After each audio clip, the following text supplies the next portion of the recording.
Salut à tous, on se retrouve aujourd'hui pour parler du FC Barcelone en ce jeudi 30 novembre et on commence tout d'abord avec les photos de l'entraînement du jour parce qu'il y a eu entraînement aujourd'hui bien évidemment, il y a un match à préparer ce week-end, c'est un match contre l'Atlético Madrid, donc voilà ça sera un gros morceau pour le Barça, donc après la victoire contre Porto, il faut penser à ce match hyper important championnat, donc quelques photos, tiens on commence tout d'abord avec le coach bien sûr, Xavi, on peut voir aussi Robert Lewandowski souriant lors de l'entraînement du jour, on peut voir aussi Araujo, Lamine Yamal qui s'exerce on peut dire au tir, reprise de volée. On peut voir aussi Pedri, Alejandro Balde ou même Ferran Torres avec Lamine Yamal ou même le jeune Fermin Lopez, voilà, pour compléter bien sûr les photos de l'entraînement du jour.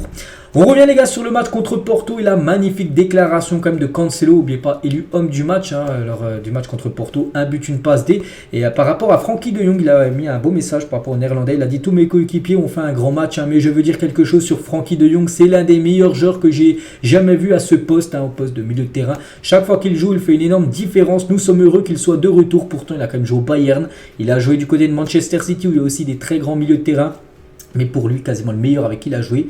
En joueur coéquipier, milieu de terrain, c'est quand même Frenkie de Jong. Donc voilà le très beau message de Cancelo par rapport à Frenkie. Et pour revenir les gars sur Cancelo, c'est le gros match qu'il a fait. Donc aucun joueur n'a remporté plus de duels au sol que Cancelo. 36 duels au sol remportés cette saison, pas seulement sur le match, ça ferait énorme. 36 duels remportés sur un seul match depuis le début de la saison en Ligue des Champions. Félicitations bien sûr à lui, c'est lui le numéro 1 dans ce domaine.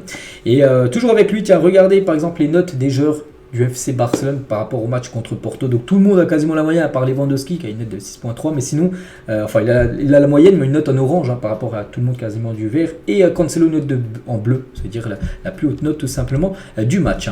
Et ce qui est fou les gars, c'est que Cancelo il a réalisé un gros match et il fait pas partie des candidats au titre du joueur de la semaine en Ligue des Champions. Le choix entre Mario, Immobilier, Phil Foden et Ziyech, parmi ces quatre là un sera le réélu et Cancelo n'est pas dedans. Il aurait pu être dedans, bien sûr, Cancelo, par rapport surtout à la prestation qu'il a fournie.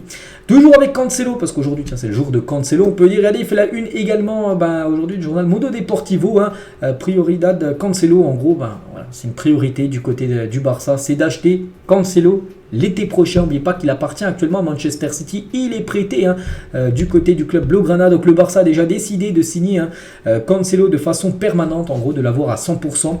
Manchester City l'évalue à 25 millions d'euros, mais le Barça tentera de faire baisser le prix par le biais de négociations. Après, il y aura des négociations bien sûr, donc City en voudrait 25, le Barça va essayer de voir ça à la baisse, on verra ce qui va être décidé bien sûr en fin de saison, mais voilà, le Barça a une chose qui est sûre, ils veulent tout simplement garder Cancelo pour les années futures.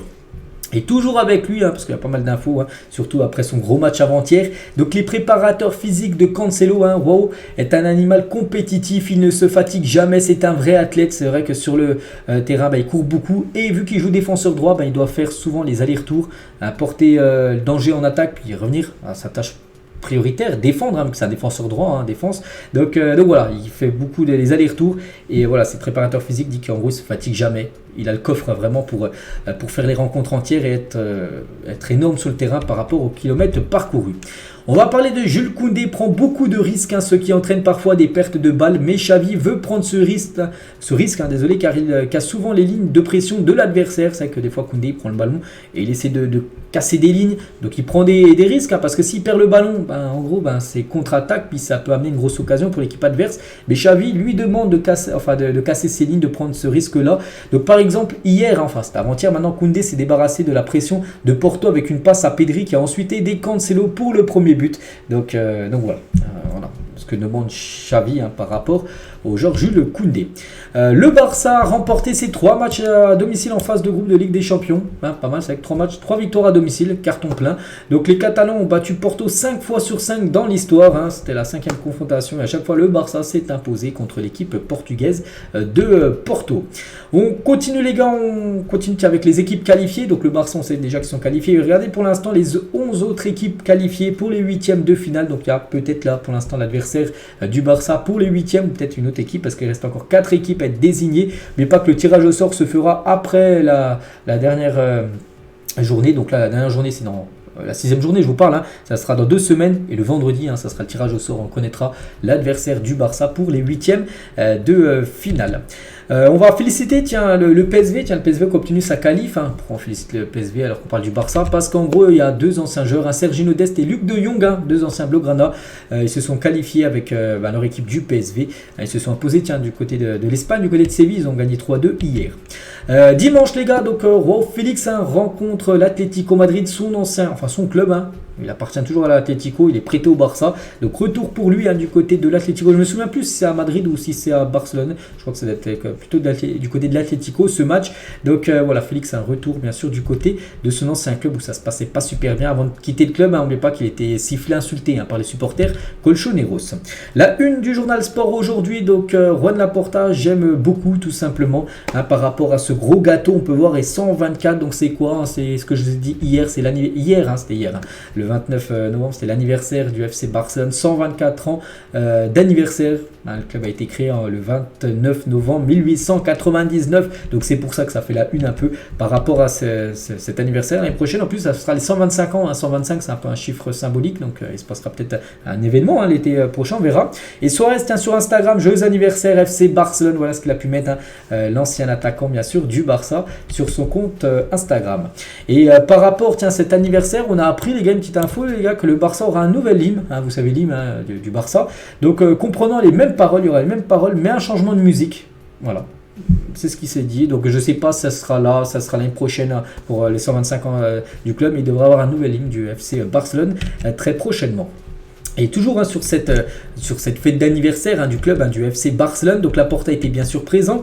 Et là, il est revenu sur quelques déclats, sur le match de la veille contre Porto. Donc hier, nous avons récupéré De Jong et nous avons récupéré le ballon. Il a dit, nous vivons aussi dans une souffrance permanente, c'est une souffrance amusante. J'aime voir les visages des patrons des médias.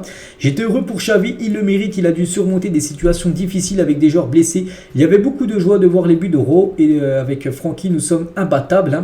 Je suis surpris que nous parlions de bêtises toute la semaine et pas du pénalty contre Rafinha, Rayo Vallecano, c'était bien sûr le match samedi dernier, souvenez-vous. Ils le font à Madrid et ils auraient pu parler du pénalty toute la semaine. Il a également dit, pour finir à Laporta, donc hier Pedri a couru 13,5 km, Jean pour lui et Gavi. Donc voilà, ce qu'a pu dire tout simplement Laporta hier, c'était hier lors de l'anniversaire du club. On continue les gars, on va parler d'un joueur du Barça prêté à Brighton, c'est Ansu Fati et coup dur. Donc Roberto De Zerbi, le coach de Brighton, annonce qu'Ansu Fati sera absent pour un long moment à cause d'une blessure, encore une grosse blessure pour le jeune espagnol.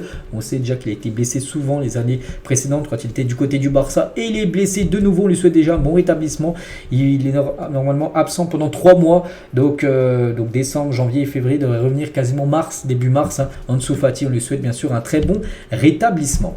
Le Bayern Munich apprécie Araujo, en particulier Thomas Tuchel qui aime Araujo et pense qu'il est peut-être le meilleur défenseur central du monde. C'est vrai qu'il y a des rumeurs, je crois il y a 2-3 jours où j'avais vu que le Bayern souhaitait essayer, voilà, peut-être il souhaite aussi acheter Araujo, mais bon, du côté du Barça, bien sûr, on ne souhaite pas le vendre, mais c'est vrai que ce joueur intéresse beaucoup l'équipe du Bayern Munich.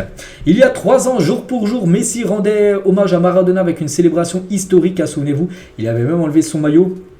Et il avait porté le maillot de l'ancien club où jouait aussi Maradona. Donc voilà, c'était il y a 3 ans, jour pour jour. Et toujours avec les jours pour jour, on finit avec ça. C'était cette fois-ci il y a 13 ans, jour pour jour. Et c'était un classico, Barça contre le Real Madrid. Et le Barça s'est imposé 5-0 au Camp Nou. Xavi, Pedro, doublé de David Villa, et Jeffren avait été le dernier buteur du match. Donc c'était il y a 13 ans, jour pour jour. Cette humiliation du Real du côté du Camp Nou. Et on finit avec ça. J'espère que ça vous a plu. On se retrouve demain, vendredi, bien sûr, pour le prochain numéro. Je vous souhaite un très bon jeudi et à demain.